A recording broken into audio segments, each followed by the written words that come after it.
So have you ever seen somebody suddenly collapse, starts to shake violently, and perhaps they have some foam coming out from their mouth, and you're scared and start to wonder, could this be broad daylight witchcraft? Is this something else? Or is this person possessed by a demon?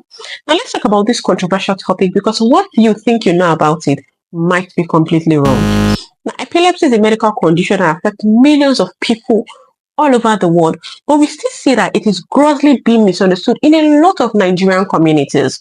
So we've heard things like people saying, oh, this person has this condition is a supernatural condition, or this person having this condition is involved in some sort of witchcraft, or they're even possessed by a demon. And we've also heard people saying things like, well, this person has this condition because he's being punished by the gods for something he committed or someone in his family committed. So let's set the record straight. Epilepsy is not a supernatural condition, and definitely it is not a punishment from the gods. It is in fact a neurological disorder that affects the brain and that manifests as seizures. Now let me explain what actually happens. Now, in our brains, we have cells that we call neurons. These neurons are basically responsible for controlling virtually everything that we do. So think about it, from our breathing, swallowing, sleeping, basically everything is controlled by these neurons. Now, how does this neuron, how do they work? What happens is that these neurons, they are responsible for generating electrical signals in the brain, and that travels to different parts of the body to control our activities. But here is the thing. In people that have epilepsy, for some reasons, these neurons, they start to misfire. And when they misfire, they send out abnormal electrical signals that now causes that seizure that we see. Now, it's also important for us to know that seizures might not only be that physical jerky movement or foaming saliva that you see coming out from their mouth. Seizures could also be very, very subtle in such a way that you might not even recognize that this person is having a seizure, because this person might not even start shaking, they might not draw saliva. So you just notice that somebody is just sitting down, staring, fixated in a particular direction. Well, that person can actually be having a seizure, and that's what we call an absence seizure. Also, you've heard me use the word epilepsy, you've heard me mention the word seizure. So let me quickly talk about them so as not to confuse us. Now, when somebody is having frequent episodes of unprovoked seizures, that's what we call epilepsy. So somebody is having seizures frequently unprovoked, that person has a medical condition that we call epilepsy. So now let's talk about some of these things that are responsible for triggering seizures in people. Number one, head injury. So it could be mild or severe. So any injury to the head actually has the ability to cause a person to start having seizures. So take for instance, someone is involved in a road traffic accident and they sustain an injury to their head. This person can actually start having seizures. Now, apart from even a road traffic accident, somebody might just fall, and to you it's just an ordinary fall. But the person falls and hits the head on the ground. Well, that head, the impact was not very much. That impact that you're looking at that is very, very subtle. Can also cause this person to start having seizures. Now, apart from that, somebody is hit with an object on the head. That's also a form of injury or trauma to the head. This person too can develop seizures just because of that. Now, number two is infection. Somebody has infection in the body and the infection makes its way to the brain. That person can start having seizures because it can actually cause the neurons to start misfiring and sending out abnormal signals. So infections such as meningitis can also cause seizures. Somebody could be having an encephalitis, and also someone can be having a pulse in their brain. You heard me. So it's possible for somebody to have pulse in their brain, and that's what we call a brain abscess. So yes, pulse in the brain can also cause somebody to start having seizures. Now, number three, there are some medical conditions too that can predispose a person to developing seizures. So number one, somebody is having what we call hypoglycemia. That just means that the amount of sugar in the person's blood is very low. This person too can start having seizures. Conversely, we can also have somebody that's having a very high level of blood sugar. That's what we call hyperglycemia. This person too can start having seizures. Somebody has just suffered a stroke. Well, that person too can start developing seizures because of the damaging effect of the stroke on the different parts of the brain. Now, apart from that, number four, there's something which we call electrolyte imbalance. Now, electrolytes are things that we usually require in our body in balanced proportion for the general functioning of our body. Now, by the time there's an imbalance in this electrolyte, the neurons can also start to misfire and start releasing abnormal electrical impulse that can cause seizures in such people. Last but not the least, I want to talk about genetic disorders.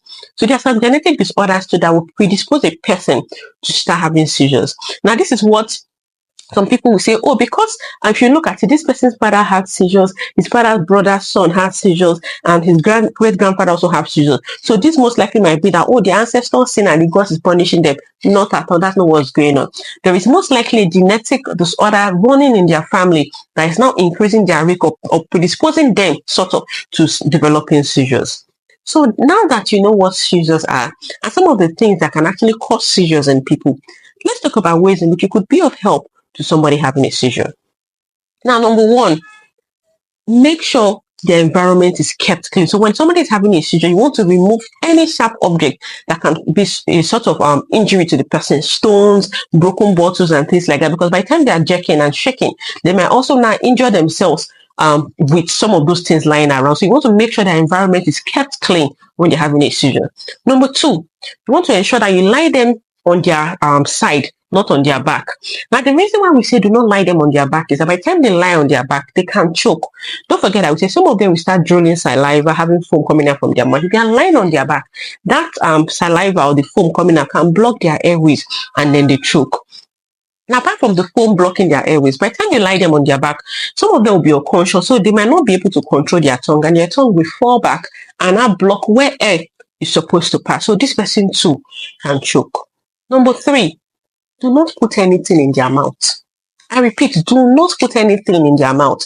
So we've heard things like people saying, oh, when somebody is having seizures, get a spoon, get a spatula, and quickly make sure that you're forcing it into their mouth, because once their teeth clenches together, another person will die. That's not true. In fact, you're going to cause the person more harm by the time you try to force something into their mouth.